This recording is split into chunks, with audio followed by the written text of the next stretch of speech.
91లో ఆర్థిక సంస్కరణలు వచ్చాయి. నేను 95లో ముఖ్యమంత్రి అయ్యాను.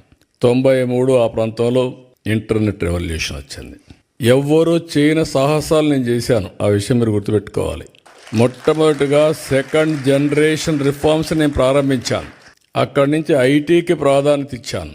ఐటీ అంటే ఎవరికి అర్థం కానప్పుడు ఐటీని గురించి మాట్లాడమే కాకుండా ఊరూరులో పోయి చెప్పా, మీ పిల్లలకు డబ్బులు ఇవ్వడం కాదు కావాల్సింది, మీ పిల్లలు ప్రయోజకులు కావాలంటే బాగా చదివించండి, మీరిచ్చే 100 ఎకరాలు 50 ఎకరాలు ₹1,00,00,000 లెక్క కాదు, కొన్ని వేల కోట్లు సంపాదించే తెలివితేటలు వస్తాయి వీళ్ళకని చెప్పి ఆ రోజు చెప్పాను.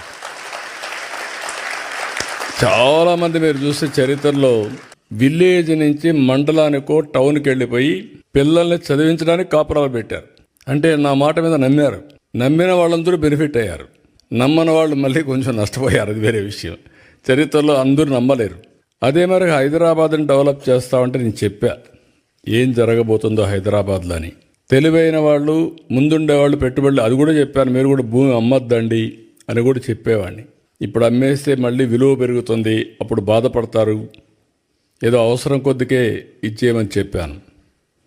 ఈరోజు హైదరాబాద్ వల్ల తెలంగాణ రాష్ట్రానికి దేశంలో నెంబర్ 1 పర్ క్యాపిటా ఇన్కమ్ వచ్చిందంటే ఆ రోజు నేను వేసిన ఫౌండేషనే దానికి కారణం.